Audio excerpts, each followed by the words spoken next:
But I mean, can you just imagine Joe Biden saying something about like, well, maybe, maybe North Carolina should change their policies. Like, Right. why should we help them?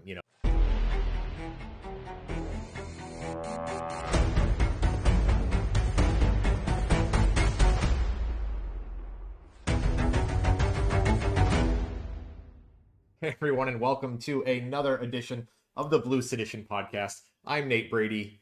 That's what's your name?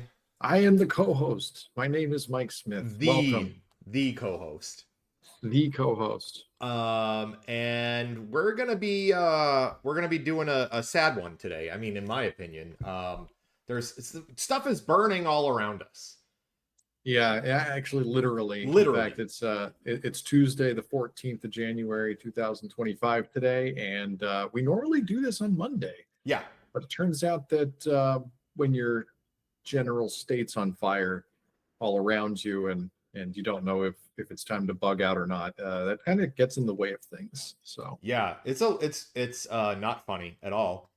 no, A few of we my make jokes to Yeah, sure. to get by. A few of my favorites podcasters and kind of political content creators, I guess, have all been in similar situations. You got Cody over at Cody and Some more Katie news, Stoll yeah. at Some More News. You've got Franny over at the Bituation Room.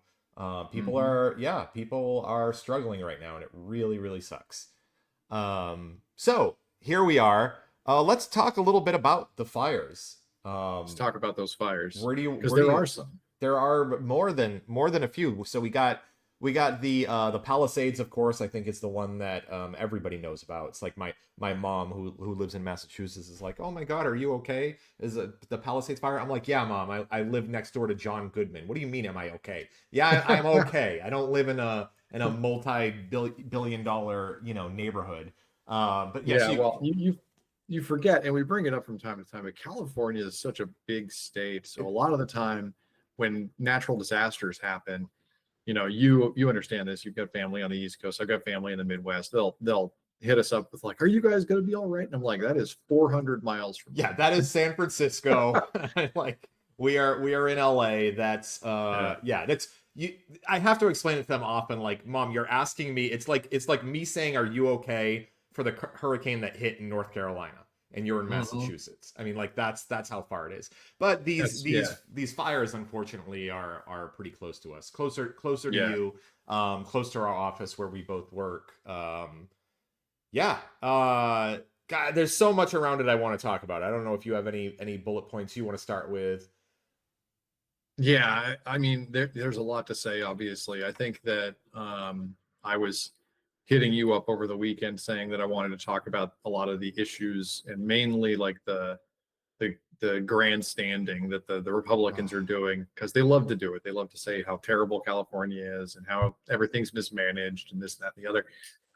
I found probably like 10 to 20 sources that I linked to you, and I'm like, here's why, this claim of us, undercutting the spending is wrong, and here's why the running out of water thing is ridiculous. And man, it's hard to find the right place to start. Um, Yeah, I mean you got Elon that's been tweeting about DEI means people die like several times, mhm, has nothing to mhm. do with the fires. You've got Well, I think, are you sure? I think that there's a chance that the fire itself was a DEI hire. Oh, So that is possible. I possible didn't. that S- You know what? Somebody, but oh wait, what? I should just do thinking face. And hmm, interesting. Um, concerning. you've got you've got Speaker Johnson. Unfortunately, Speaker Johnson questioning why other states should compensate for the bad decisions in California. Um, Yeah, it's one of those things where I hate. Okay, I hate a lot about the Republican Party, but the most that I hate about them is their hypocrisy. They take so much money from the federal government for, natural disasters and the like that strike red states, and they call for unity and they call for everyone to help. And and to be clear, 100% for that. When hurricanes, hit the southeast, and it puts people out of their homes and they need to rebuild. Happy to help in that way. There's Love to literally be. never an argument from the left about No, sending never. help to those areas. But when the coin, you look at the other side of the coin, and the Republicans are quick to say, well, California, they make these bad decisions and they mismanage everybody, and it's a hellhole, and everybody's on drugs, and I don't know, all the crazy claims, and they're like, we shouldn't help them. And be like, first of all, most of like your FEMA budgets you have comes from California, a little bit from Texas, but like honestly, we pay for the majority of the disaster relief you see in this country, so why wouldn't we be entitled to it? Secondly, why the hell are you playing politics when people are losing their lives, their Yeah, I homes, mean, the 20, I think property it's they up to have? 24 people dead right now, and this is really, Yeah. I mean, it's unbelievable. But I mean, can you just imagine Joe Biden saying something about like, well, maybe, maybe North Carolina should change their policies. Like, Right. why should we help them? Maybe Florida Yeah. Yeah. should build bigger dams. Why should we help them with hurricane disaster relief? I mean, it's unbelievable. Republicans Yeah. were criticizing Karen Bass for being in Ghana when the fire started. What? What? Like, what do you mean? She immediately came back. Like, what do you mean? What does that even mean? Yeah. I mean, Ted Cruz is in, Buca de Beppo, wherever the Cancun. fuck Yeah. Cancun, sure. When hell freezes When the over in electrical grid, Texas, right? Yep. Yeah.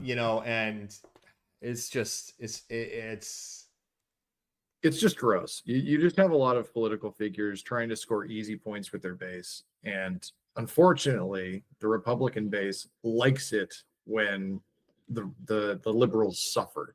That's their only political motivation. So right. they want to hear California's suffering. It's their own fault. They deserve it. This is the wrath of God or whatever. Yeah. And when it happens to them, that's out of line. You can't say that. We wouldn't, but you can't say it anyway. So Yeah. I mean, so there, yeah, 24 people dead, tens of thousands of acres are on fire still. I think we have, last I looked, there's something like 35% containment for the Eaton fire, and I don't know, 17 to 20% on the Palisades fire. But whole communities just completely wiped out. Go yeah, ahead.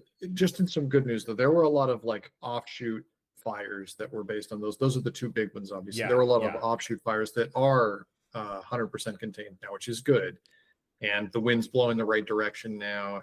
And for those who aren't well, privy to the geography of Southern California, the whole problem was because of what we call the Santa Anas. This is a wind current that comes in, instead of coming off the shore, it's coming from the inland, and it's pushing the wind. It whips around. It's hot and dry, and it causes these sorts of conditions, which aren't completely out of the ordinary. yeah, When the fires started, particularly in Palisades, the wind was blowing them south.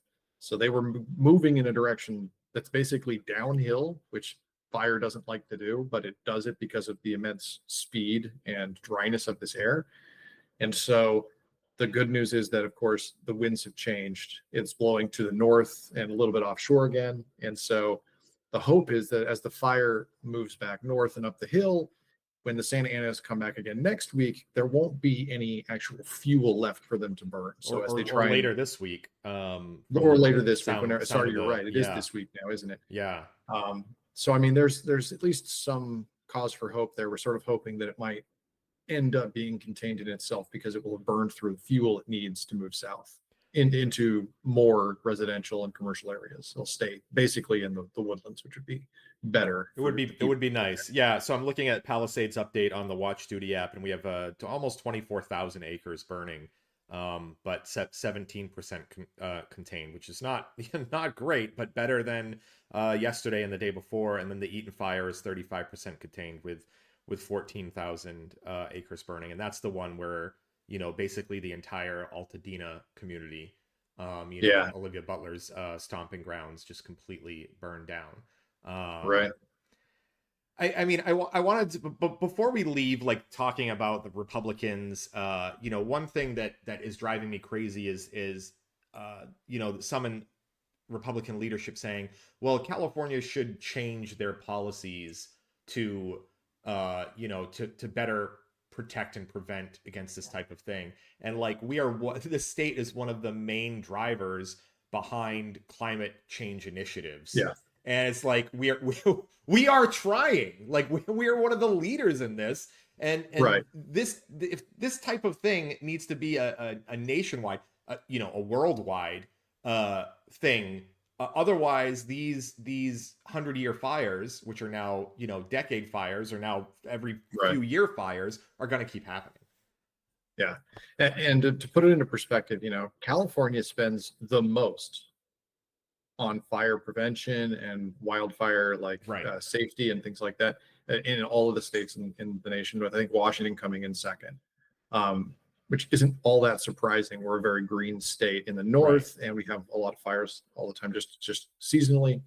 But so this isn't really a question of money. And so when people are saying California needs to change their rules or their practices they do to try and prevent these, like Trump's rape the forest nonsense from 5 years ago. The problem isn't, it's not a problem of money. And as we're seeing during these fires, it's not really even a problem of manpower, even though during these extremely,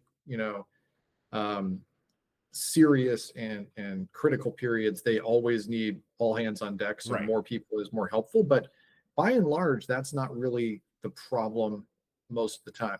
You have to understand right now what we're doing is reactive to the fire. You need to actually fight it back and get in its way. But what we really need isn't even state government as much as it is local government, municipality government, that sort of thing. A lot of these fires end up starting when we have, either earthquakes, which is pretty common, or like I said, these Santa Ana winds, which are extremely fast winds that are extremely dry. And what usually happens is it knocks a tree branch down in a place that you wouldn't, a city or something, that downs a power line and starts a fire. Right. It's because everything is so dry. It's just and a people powder don't keg waiting to understand go off. how dry it really is. I mean, when we're saying dry, we mean like single-digit humidity. Arid, yes. People don't Arid understand. No, they don't. And it's the perfect conditions, right? It's winter, there's no rain, so it's dry. It's and especially when the wind starts blowing the other way, it dries out even more. You have plants that are in their essential dead cycles. They have branches and bushes and things that are ready to drop these fuel. Yeah, well, that's so prevention comes down to a lot of things that people don't want to spend money on. So think about it this way: if you're in the Palisades, are you going to spend lots of money, but they won't actually care, on having people going around and chopping the beautiful what's it called, topping the beautiful trees that you've got, so that those branches and leaves and things don't fall down during the drier months? I mean, I'll tell you what. I mean, now they will, right? I mean, certainly if they come back, if you rebuild in that area, I mean, like, if I had tens of millions of dollars to spend on my property, I mean, one of the things that happens is these embers are blowing from very, very far away. People are like, how come this house burned down and this area was skipped and whatever? I mean, these embers are burning from several miles away sometimes, and landing on roofs, and the roofs are catching fire. I mean, I would do, you look at places like Tokyo and other not third world countries, and they have things like sprinkler systems on roofs, and they have kind of like pop-up fire prevention, like massive sprinklers that will just douse the house and the surrounding areas. Some of these homes could have been saved. Like, a lot of these homes could have been saved. But again, I don't blame the state for that. That seems like a personal thing. Like, if you're going to do that for your residents or your business or whatever, or if it's a city issue where you're like, what, our I was going to say infrastructure, but that's not the right word. No, I mean, the city takes care of the trees. The city takes care of the streets. It's like, that's their job. So they should be, cutting down branches that are potential problems. They should keep power lines away from tree branches and things like that. If they have to cut stuff back, even if it's ugly and it costs money, they need to do it. And you can, yes, there certainly are infrastructure things that you could tackle. I mean, but that's not the root cause. But like, you look at the fire hydrant situation when you have all the fire hydrants going at the same time. The water pressure Right. is basically, Right. nothing. I mean, that kind of stuff is it's going to be hard for anybody. I mean, this nonsense That's of that.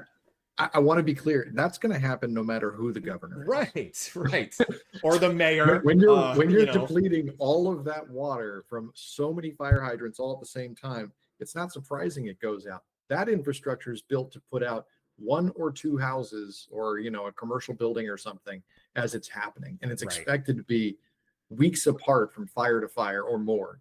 So they don't expect, oh, the whole city is on fire. We didn't really plan for that, Yeah, because at that point, all bets are off anyway. right.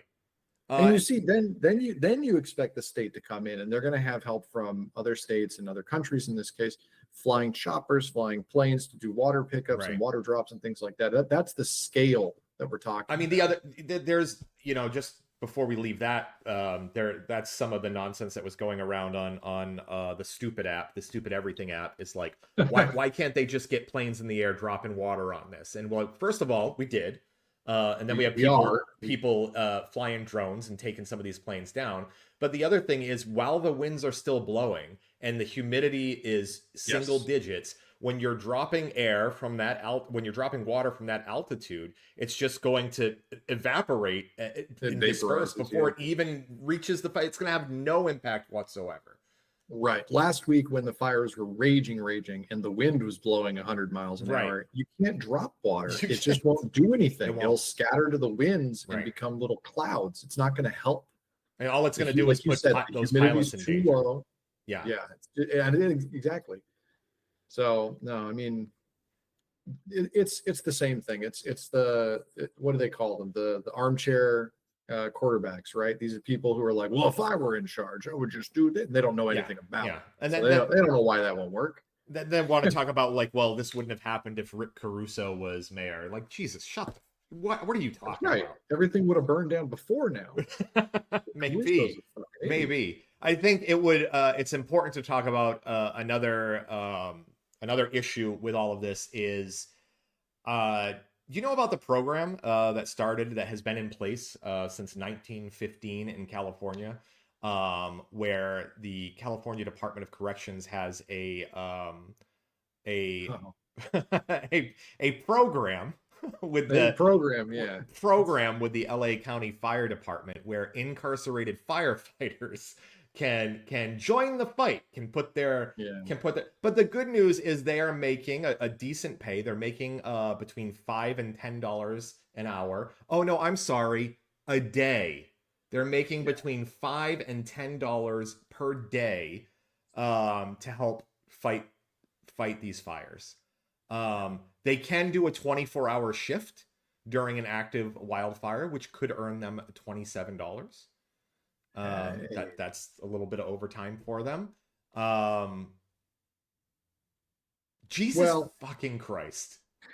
I'll point out that this is not related. I'll point out first. Let's talk about that. That's an opt-in program. I think that a lot of people who do so are trying to basically win kudo points for when they come up for parole. They're trying to say, like, look, I was giving back to my community. I tried to help in these dire situations. I don't think the money's the problem. I think that they're really just being like, I want to do my best to get out of here. And if I'm fighting fires for a city, that proves that I'm one of the good guys. Well, But again, maybe they should be giving them some actual money, first, or maybe we maybe should like be a giving them guarantee of.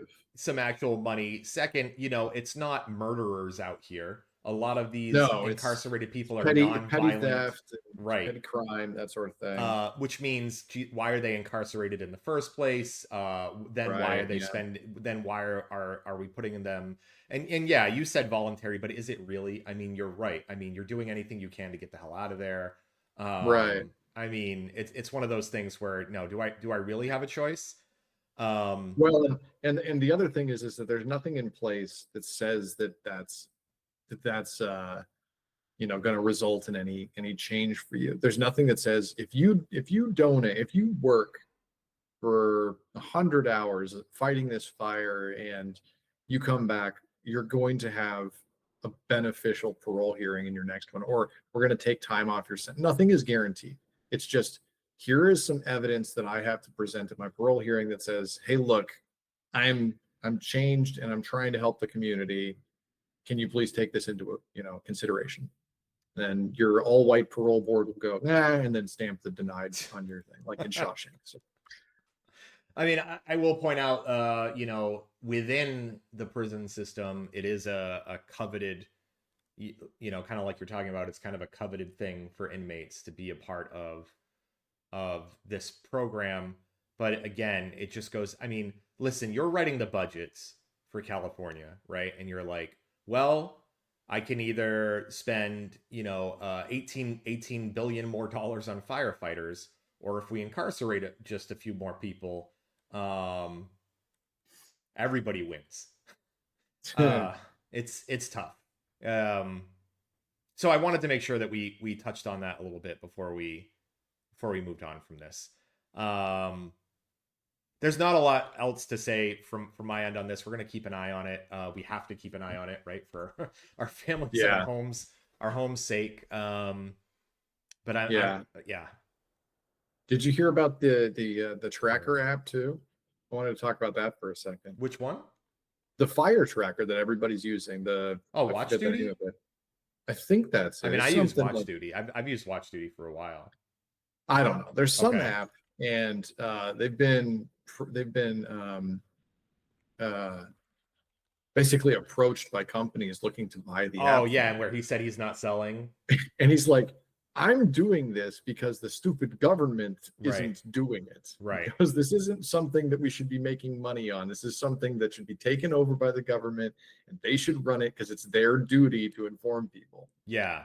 That is Watch Duty. And he says, I think his quote here was something to the effect of, I owe it to my community not to exploit a disaster for profit. Imagine. Yeah, there you go. I mean, imagine that. Let's just a little round of applause for this guy. I like that he's got the right moral stance here, and I like that he's providing all this obviously helpful information to us for free. So that's great. And I agree. This is something that you would expect your state or local government to have implemented. As it stands, the government has been sending out what are those called? They're like Amber Alerts or whatever. Yeah, on your phone. And then they're the worst. They sent out incorrect ones. They sent out ones for the wrong people in the wrong areas. I mean, I don't know what's going on over there, but they need to get their act together. The people they've sent out alerts and then like had to been oops, and they cut it short, and then half the house will get the alert while the other half doesn't, and it's like, are we supposed to evacuate or what? Just my wife, or wait.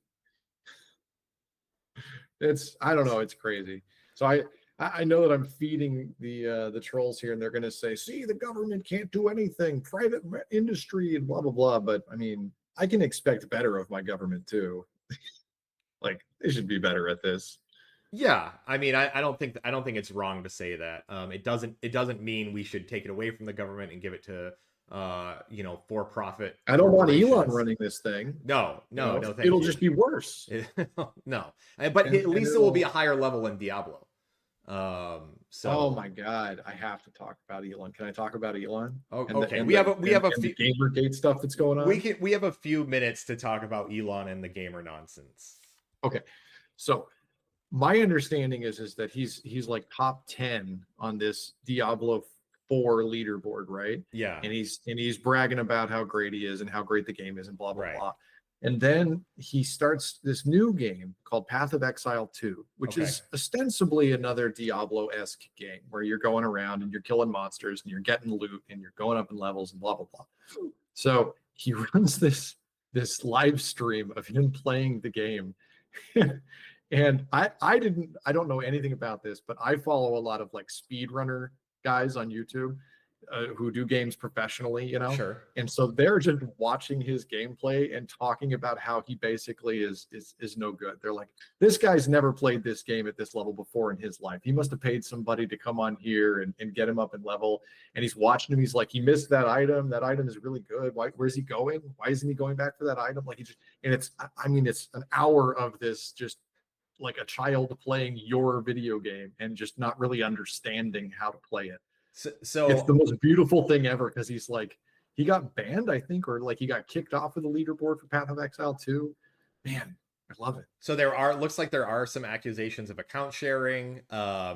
It looks like, so I'm just reading the breakdown of the stream. It's during the stream, Musk appeared to lack understanding of basic game mechanics. He struggled with mana usage, looting, identifying high quality items, which you just talked about. Yeah. Viewers noted a discrepancy between his gameplay skills and his character's high rank. Streamers Quinn69, Hassan Piker, etc. have called his performance inconceivable. So yeah, there looks like there's a lot that are speculating he's just paying people to so this just goes back to the thing that we said about Elon before, but he really, like, deep down, I think all he really wants is to be liked by people, and he's so ineffectual at doing that. Like, he can't get genuine engagement with people, and it just makes him look like this all the time, where he just makes these simple silly mistakes, right, and he's trying to like brag, and then everybody calls him out on it. And he's like, I'm gonna ban you on Twitter, and they're like, I quit Twitter months ago. Elon has, it's hard to put into words, as somebody who's grown up with my grandparents teaching me poker, and I've played poker all my life, and Elon has a tell that is hard to describe, but it's very, very obvious when he's lying. And if you go back and you watch the Joe Rogan interview, where Joe Rogan is like asking him about Diablo and him playing it, it's so clear he's just like, yeah, like, it's so clear that he's lying, or that he's trying to like get around the subject without having to speak on it directly. I mean, it's mind-blowing. Like, what? It's funny, I was thinking about this. It's like he took the course from Trump. And I'm remembering, do you remember him doing the Don Lemon interview where he got mad at him because he asked him like a very simple question? Like, Don Lemon asks him something like, don't you think that we should, not be calling people, Nazis or whatever? Like, I don't remember the exact question, but it was something like that. And it was something that Elon had done. It was like, don't you think we shouldn't be calling people trying to rescue kids, pedos? Oh, like, right. I mean, that was one of them. Right. And Elon, like, you can, like you're saying, there's like a twitch or something where he's like, like, I need to, and he has to think on the spot, and he tries to do that Trump riffing where he's like, look, guy, and he tries to act tough and just like browbeat you about something that's kind of related but doesn't answer the question. But he's so bad at it that he just looks like a dumb kid who got caught.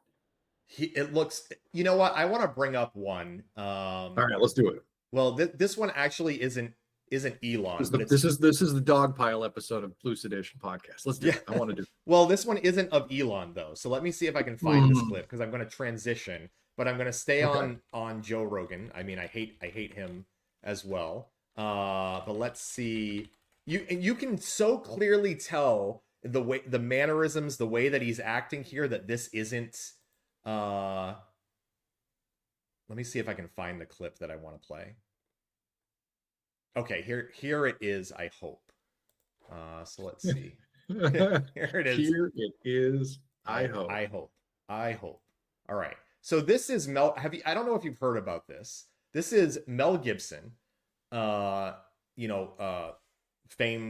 racist and whatever, just all around loser, whose house burnt down, by the way, in the Palisades. Here's him talking about, hopefully this is the clip about ivermectin.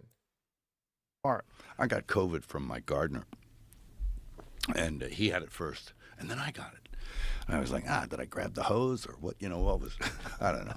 But I knew the guy for 20 years, and we both went to the same hospital, and he died and I didn't. Jesus. I think we both got remdesivir, which is not good. Not good. Not good, man. Causes kidney failure. I know. I couldn't walk for 3 months after I had that stuff. Really? Because it kills you. I found out afterwards it kills you, and that's why I wonder about Fauci. You know. Oh, you should wonder about that guy. Yeah. When Wait, meanwhile they wait were a trying minute. to This stop isn't people exactly from getting monoclonal Hold antibodies. on. Yeah. Stand Yeah. by for more. Well, they've restricted monoclonal antibodies, which is fucking insane because they wanted to promote that vaccine because they wanted to profit off of it, which brings us back again to evil. Evil's real. It's real. Putting here it money comes, here it over comes. human I mean, lives it's is evil. It's right here, It's so a real hopefully- thing, and hopefully they go over it. there's a temptation to do it too, which is even more crazy. Yeah. I don't believe that there is anything that can afflict mankind that hasn't got a natural cure for it.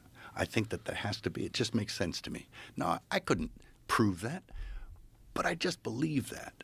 Yeah. That there's got to be something that cures things. And I'll tell you a good story. Here it comes. Okay. Here it comes. I have 3 friends. All 3 of them had stage 4 cancer. Great story All so 3 far. of them don't have cancer right now at all. And they had some serious stuff going on. You see this And posturing? what did they take? Jesus. They took some, Touches his face. what you've a heard lot. they've taken. Ivermectin and Fenbendazole. fenbendazole. Yeah. That Yeah, stuff. I'm hearing that a lot. They There's- drank hydrochloride something or other. There's studies on that There's- now. I mean, that right there Something or is- other. Very scientific. Thank you. just the way he's moving his head and his body and like, oh, I was got. Yeah, he leans in and he's touching his chin and his chest and he can't keep his hands still and he's I don't know. Oh, mate, I don't know. I have 3 Yeah. friends. They all have stage 4 cancer. First of all, how many? Come on. You have 3 friends that have stage 4 cancer? How unlike? It sounds like you caused cancer. First of all. yeah, I'm surprised that Mel Gibson has 3 friends, frankly. Yeah, But I mean, I I had a was friend. like- I had one friend with stage 4 cancer in 20 years. She died, unfortunately. But in my, in 20 years of having adult friends, 25 years. well, he's older than us too. So Sure. to be fair, Sure. fair and balanced here. But not since older ivermectin people has get been a more thing. cancers than younger people on the average. But not since in the last 5 only in the last 5 years has ivermectin been like a thing that's been like, oh, take ivermectin for anything. Suddenly he has 3 friends who have all come down with, basically the flu, but stage 4 cancer, and none of them have it anymore. So I don't understand the idea of why do you trust a doctor to tell you have stage 4 cancer of some form or another if you're not going to trust him in his Well, I'll play devil's advocate on that answer. I mean, the answer there is really, well, he's telling me the truth that I have stage 4 cancer because that's great news for him and the health industry, complex, because then I have to pay to get treated for this. That's their response to that. It makes me want to scream because that whole thing, these are the same people who will tell you in that breath that it's so terrible that there's this financial incentive for health industry officials like doctors, health organizations, hospitals, etc., for you to want to go there and get treatment because it makes them money. And then on the other side say, but we can't give a public option to do away with that evil. And I'm just like, if the problem is that people are making money at it, then fix it at the source. Make it like the post office. Make it so that it's not profit incentive driven. Like make it so that it's just They don't even understand that about the damn post office. They're upset that they're literally upset that the post office is not making money. Right. What? And I think we need to have a better campaign amongst people so they understand that these are services that we pay into with taxes. They don't make money. They lose money. We spend our money on these services so that everybody can have access to them. But and what I think, if? Personally, like healthcare should be one of those. It should be something like in every other developed nation where the health care that's provided to you is not based on profit or financial incentives. It should be about treating patients and making them more healthy. Now, on the other side of things, they're still going to prescribe the same things for stage 4 cancer here that they will in the exactly. UK, right? Yeah. So that argument aside, right. But can I ask you though, wouldn't you be happier if we privatized the post office and No. U.S. mail. Hear me out. No. And Elon Okay. Musk bought it and got to call himself Postmaster General. He'd be Postmaster Right. General Elon Musk. Sure. And you paid double, maybe triple for your mail, but for stamps, for everything that the service does. But Elon made a lot of money. Wouldn't that make you happier? No, it wouldn't make me happier. Oh, okay. I personally think that the Postal Service, by and large, as we understood it, well, I should say, its implementation and the way we think about it is pre-internet era. I think that a lot of stuff that we did before is now, internetized. There's still like a lot of good things that the Postal Service provides for us. I mean, obviously, you want to have an easy way to get your bills and all that in order. There's people send you bills you need to pay. You want to get your vote by mail delivered to you. You want to be able to receive letters from loved ones. But it's just like the amount, the bandwidth that was required of the mail system has fallen off in the last 40 years because of technological advancement. Obviously, the internet has, done away with a lot of that. I just think that if you get rid of all the spam mail, then there's basically no mail left. But I think that money could be, we should be focusing on services like that, though. It should be thought of as a service. It should be provided to the people and paid for with our taxes. And it doesn't matter that it loses money. Right. We need to get out of that capitalist mindset of everything needs to make money or it has no value, because that's just simply not true. To your point, I think it's possible the post office could be doing more. You look at medical deliveries and things like that are often go to private contractors. I think there are things that the post office could be doing. They do what is it, passport, you get your passports there, you do things like that. A lot of the process stuff that you have to do in the country to leave the country, hilarious. But like registering to vote, you can do at the post office, right? Which you can do at the DMV as well. But still, the point remains, it's still, for many people too, who don't really use the internet or have access like that and still do paper mail for a lot of things. It's critical infrastructure. Yeah. This is funny. I'm wondering how many people, you'll remember this, I'm sure, but I'm wondering how many of our viewers will. When I was a teenager, late teenager, maybe early 20s, you'd go down to the post office and they had like this big like cubby system, and they were labeled like in the library, they had like, this cubby is A6182 or whatever. And each one of them had different forms in them. And so like if you were looking to do like you're trying to pick up your tax form, right, that you were working at the place down the street, you would get this one, but you also needed this other one. It's just like, if you want to register, talking about PO boxes for a second. I was like, does this guy not know what a fucking PO box is? No. Forms. Yeah. Like now everything you can do, you can register for a business. If you want to start a business, you could do it at the post office. Right. But now you do it all online. You do it all online. I literally today just renewed my driver's license, and it was just online. Mm-hmm. Click, done. But still, you go to the DMV and there's a line out the door, right? Does that mean I want to privatize the DMV? Jesus fuck. Well, actually, no, still no. I'm still no. Yeah.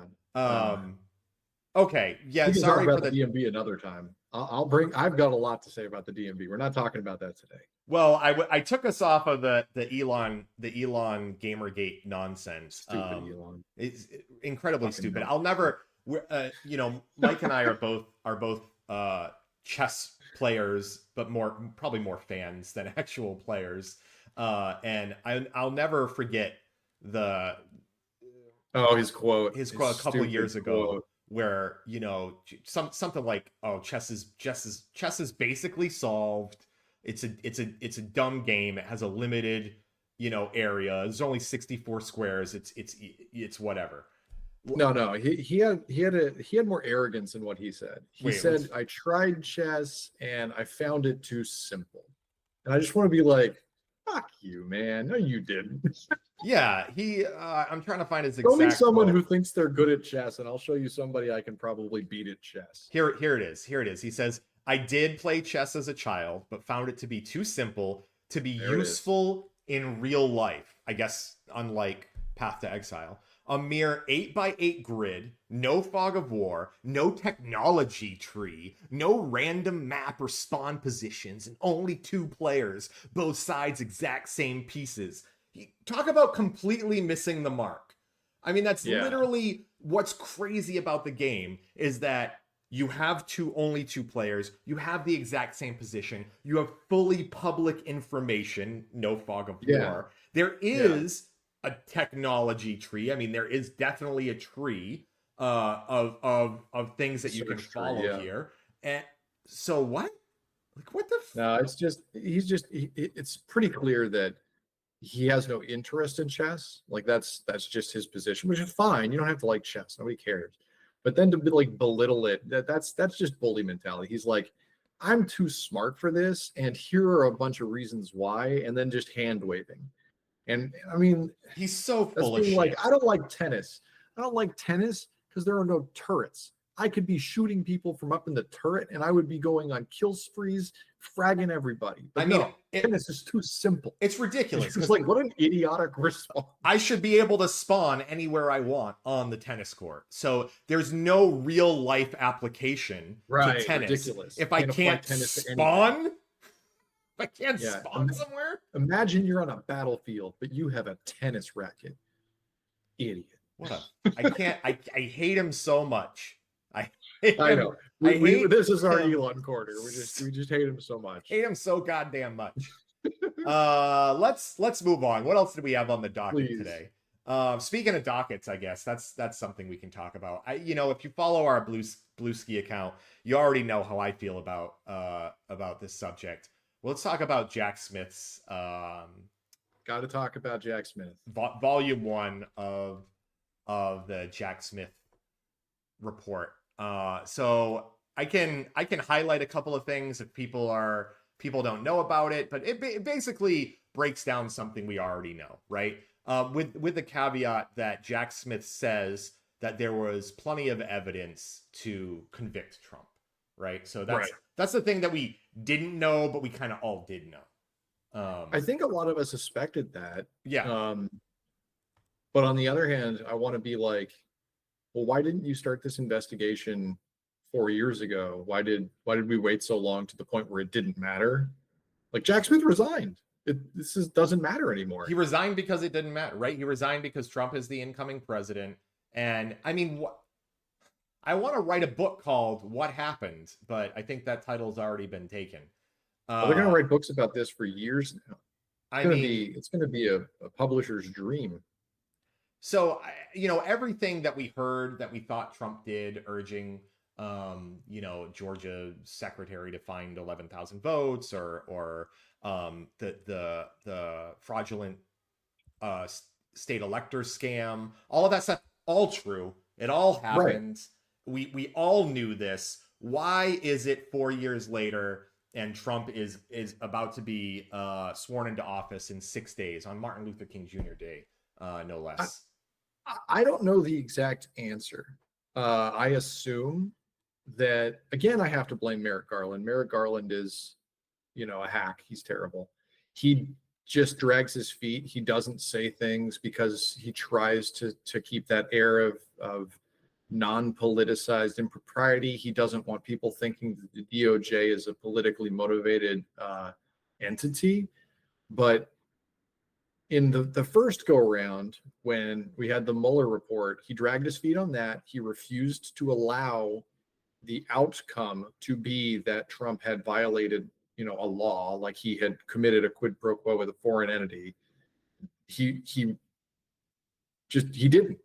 And if I was Biden, and maybe this is Biden's addled brain, and maybe it's not his entire fault, but he's old and his brain doesn't work very well. But day one, when I win and that all happens, January 6th happens, the perfect phone call happens, all this stuff happens, and I am January 20th, I am in the Oval Office, I am calling Merrick Garland, and I'm saying, you open an investigation into Trump today. Immediately. I don't, and if you won't, I will replace you. Right. Do it now. I want a special counsel assigned. I want it open today. I want a report by January 6th of next year. They waited until November of 2022 to start this investigation with Jack Smith. That's barely 2 years ago. And it was because, and again, I think it was the hubris of the Democratic Party, is they're like, Trump lost, what a clown. He got COVID-19 on his dock. He'll never run again. He can't win.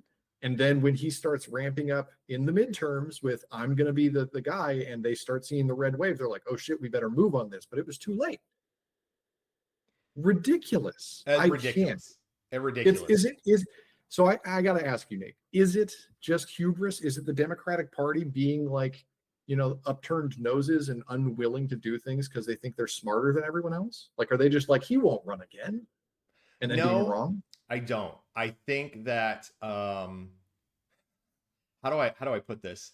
I think that it's mostly not wanting to hurt one of their own. I think it's who? Trump. And I mean this to say it is setting a precedent for the powerful people in the country that you can't undo. Okay. I see. It puts so all you're of them at saying risk. If we hold this president to account for his crimes, then we will have to do that with all presidents. And the Democrats are worried that would be bad for their future president, or perhaps past. Maybe they're afraid that they'll get power and Obama will get thrown in jail. And not just the Democrats. You got to remember that when you look into it and you look into the people who are funding campaigns for political office, you will often see that they for some reason fund both sides. You can see ties from BlackRock to Donald Trump and to Joe Biden and to all of these Senate races and congressional races. Same with AIPAC and these other powerful institutions.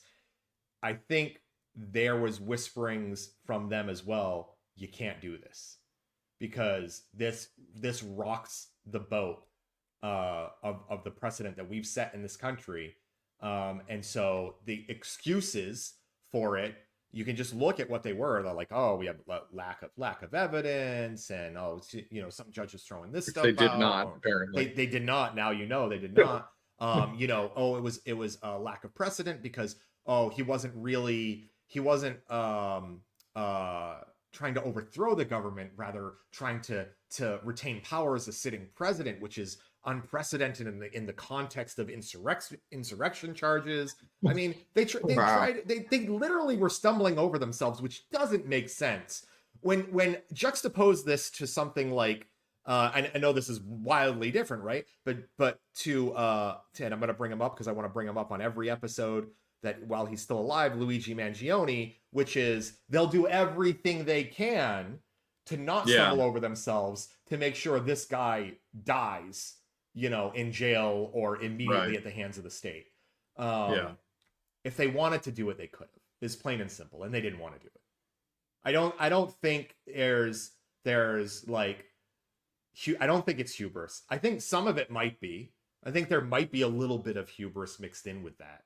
And maybe from the people who were like us, who thought like, it's either charge this guy or like, whatever, he's done at least. He'll be dead in a couple of years. We won't have to worry about him again. But I think could still be true. Which could still be true. But I think it was a lot more of let's not go down that road. That's the way I think about it. Just feels like squandered opportunity after squandered opportunity. You know what I mean? Like, at every chance, the Dems just completely, missed the mark on what should have happened. They wasted 2 years in not running this Department of Justice inquiry investigation into Trump. It's like, there's no excuse you can make for me. Well, yeah, like, you knew that this guy was breaking the law. You knew that. Yeah. Right. Yeah. And every news station, and I'm not going to blame the media this time, because every news station was playing that clip from the perfect phone call with Raffensperger asking for the 17,000 votes or whatever it was. And it dominated the news cycle for months. not weeks, months. Yeah. And the DOJ did nothing. It's Biden's incoming administration did nothing. He didn't even do who was the president after Nixon? He didn't even do that where he was Ford. like, let's just Ford, yeah. Yeah. Let's move on. Let's heal as a country. We'll come together. We'll forgive him. He'll go away. We'll come together. Like that was the whole thing. He didn't even do that. He's like, let's pretend that last one didn't happen and we'll keep on going. And then 2 years in, they're like, oh shit, he's going to run again. Well, we better investigate him for his crimes. I think I want to be clear that I'm still with you on this, and it doesn't change no matter what my thoughts are on why they did it or whatever. It doesn't change how I feel about the Democratic Party today, which is they're either just the same big club and we ain't in it, to quote Carlin, right? It's either that or they're fucking stupid, right? I think it can be both. So and it's probably a little bit of both, and it's just terrible. It's terrible.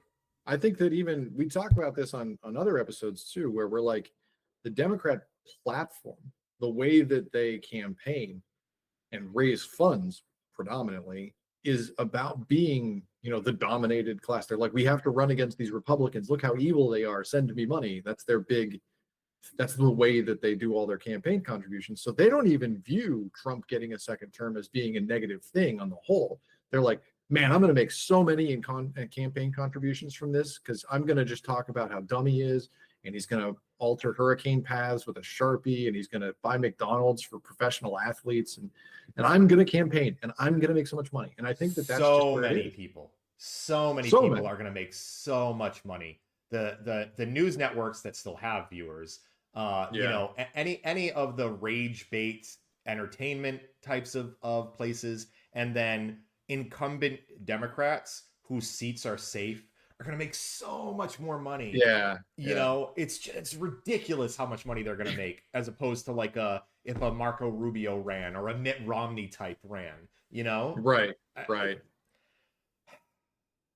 Or even on our side, if you had a Tim Kaine running, who's kind of a nobody Democrat, but who's probably what most people would consider sort of a moderate. He's closer to the middle. Oh yeah, sure. Does he make money on this? Well, he's in a very safe seat, Yeah. Oh yeah, he's gonna make money on this. You think he's gonna make money? Oh yeah.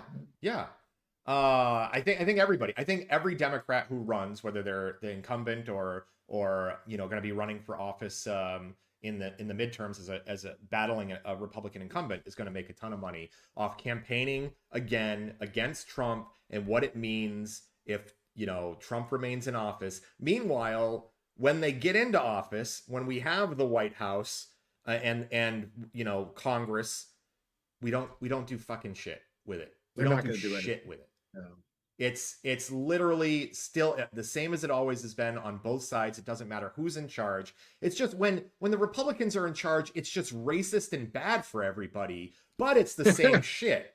But then when Democrats are in charge, okay, it's love and rainbows, but it's the same bullshit. It's the same corporations first, the working class last, everything else in between. It's never about helping the people. It's about doing what's right by their donors, by corporations, by the powerful, and leaving the little guy to wonder what the hell's going on. Who do I even vote for next time if this is going to be the way it is? Tell me as a kicking the disenfranchised and I mean beating down. You're a disenfranchised voter. You're maybe in your mid-30s, mid-40s, right? And now Trump is going to be in office. He's not going to do anything for you. Come on, obviously. Eggs are probably going to be $40 a dozen by the time we get to our next election, right? Democrats have done absolute shit for you. Who the hell do you vote for?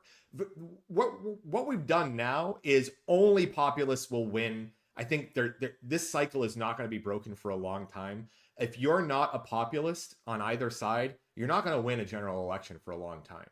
And even if you are, you're going to be battled pretty hard. Yeah. I think that you saw how much, I would consider probably AOC to be a populist style candidate.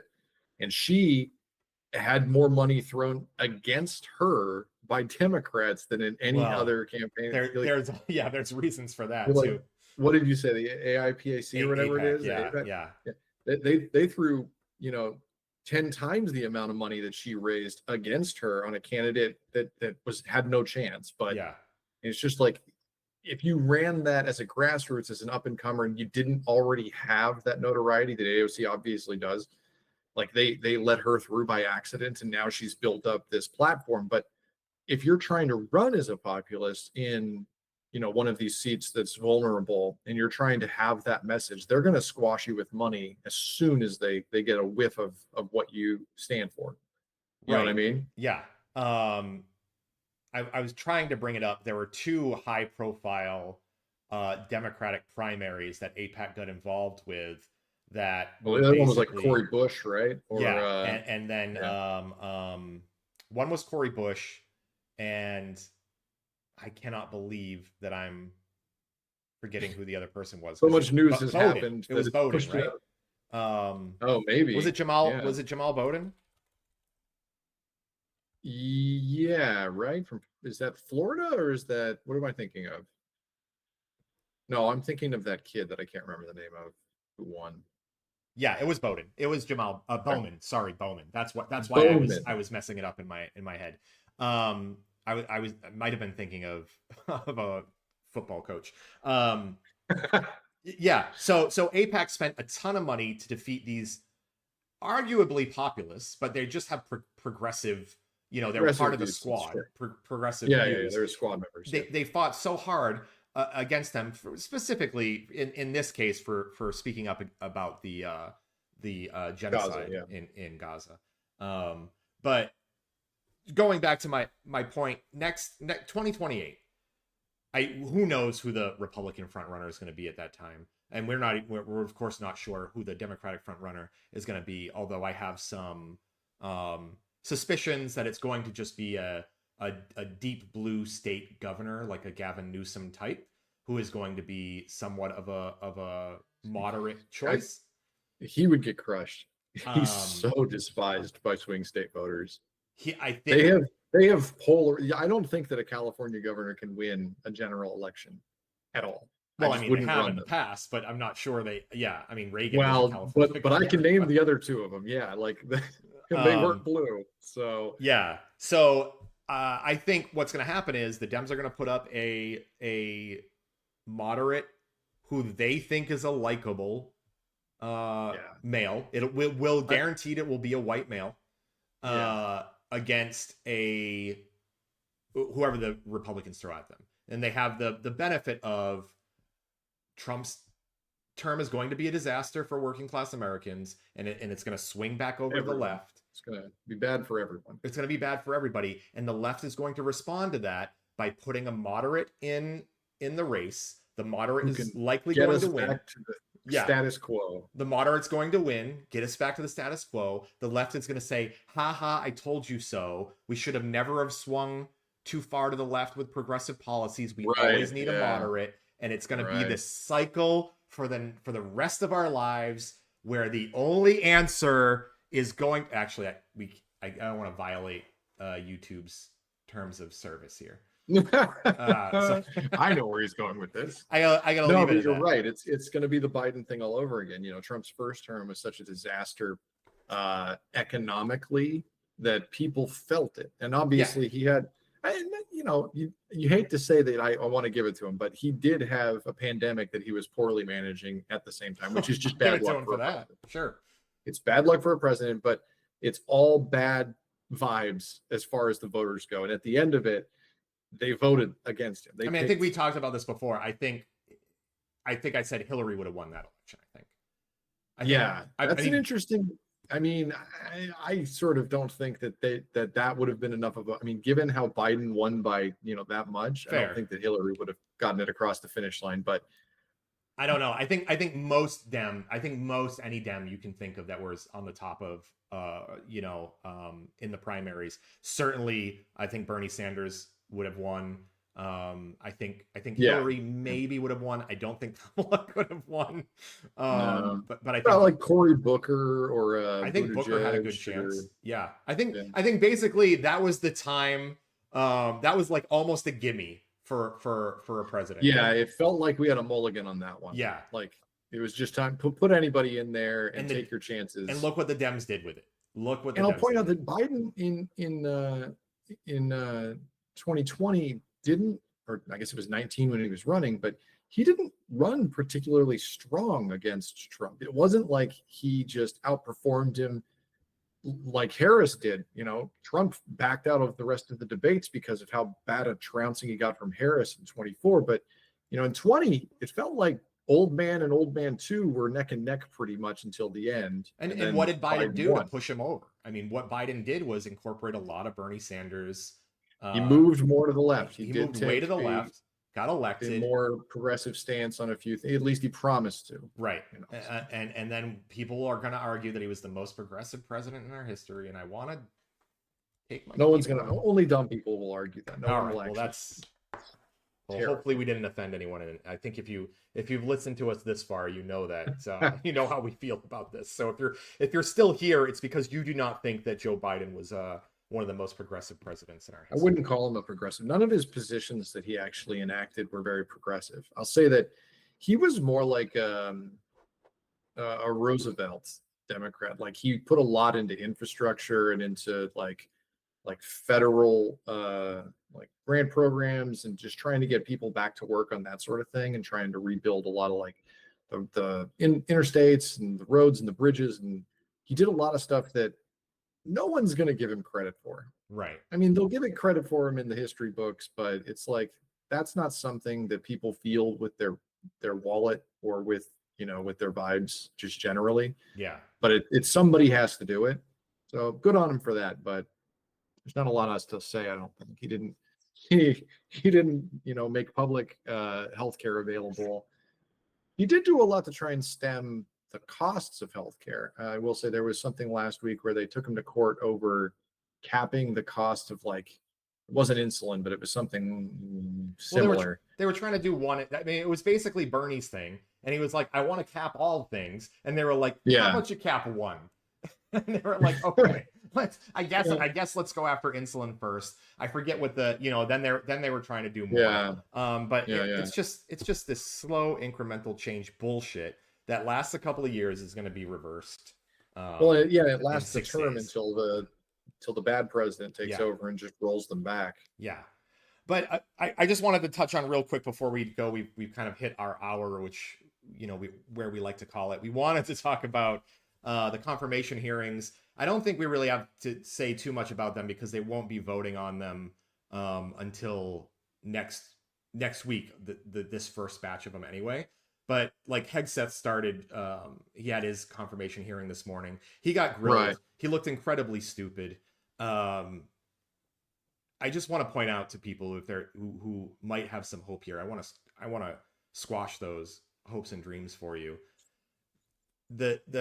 How confirmation hearings work, if you don't know, is, you know, of course we do this display where there's a hearing and senators get to ask these questions, but the committees then go to vote on them, and the committees are made up based on the makeup of the Senate, basically. Like it kind of looks like that. So for instance, Hegseth, the committee that will move him from this point into a full vote in the Senate is the Armed Services Committee, the Senate Armed Services Committee, and that the Senate Armed Services Committee is, I think, 15 Republicans, 13 Democrats, right? So you have to turn a couple of Republicans.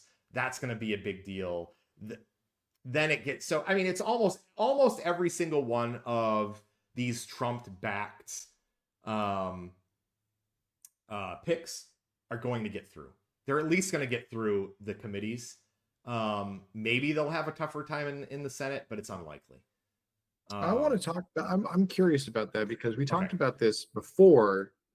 Rewind a little bit to before we knew everything about Matt Gaetz, and we thought the same sort of thing where we were like, he's just there because he got the pick for what he was going to get. AG. Was that his pick? Yeah. So Attorney General Matt Gaetz, interesting.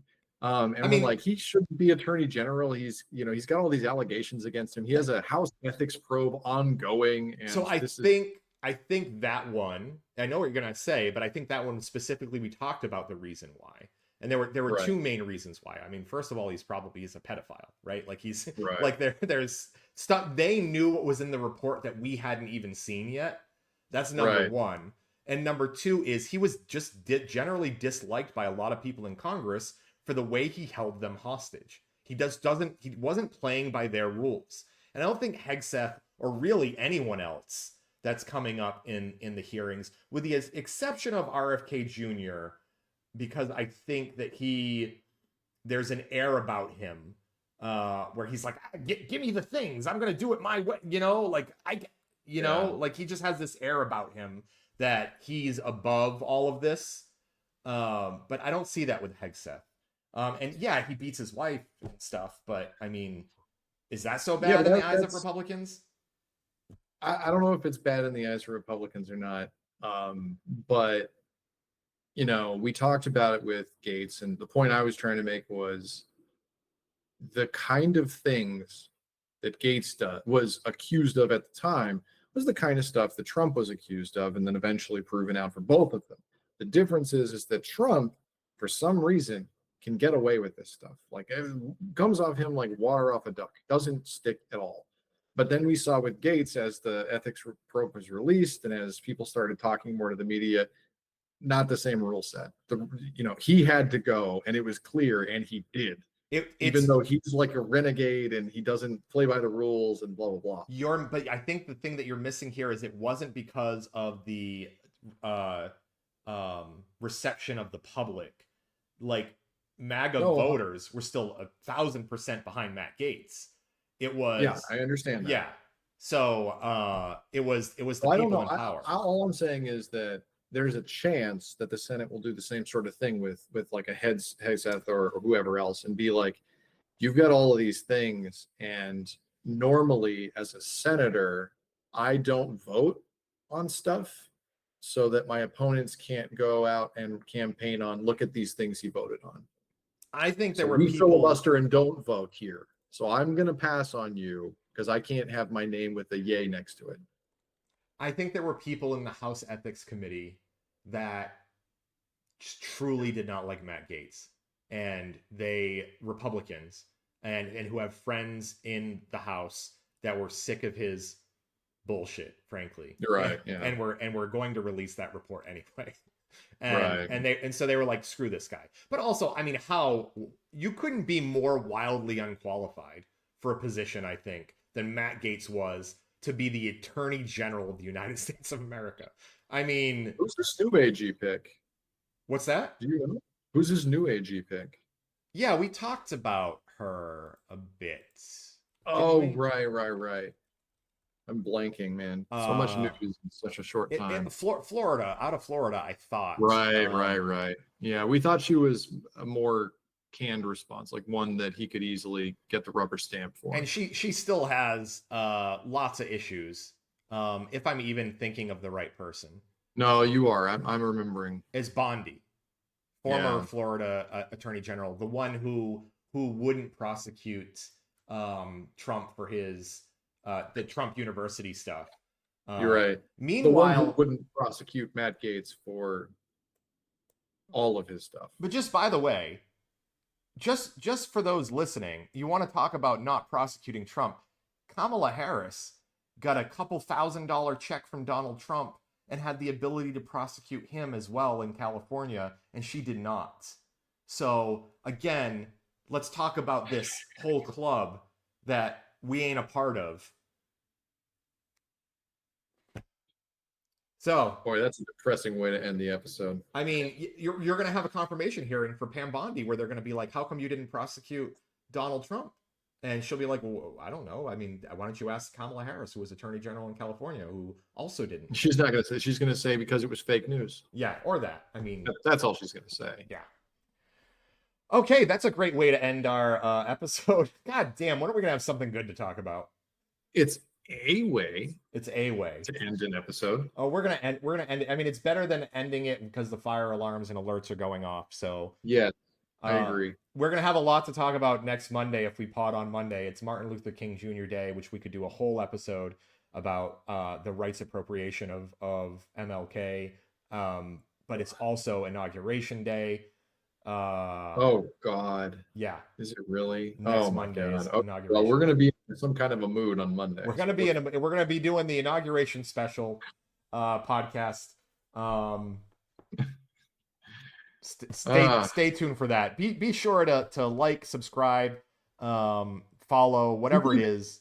We got a lot of comments in the last episode. I really appreciate it. We responded to everybody who made them. So Yeah, I'll be shocked. I'm gonna jinx us right Also- now. We had like 100% likes on our last episode, which is something that is never like several likes and then 100%.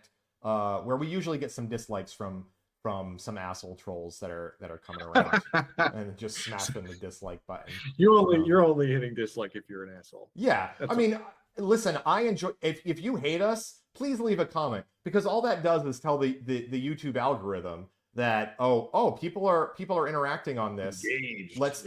Engaging. Let's keep sending it out to more people. So please, if you hate us because you ain't us, write us a note below.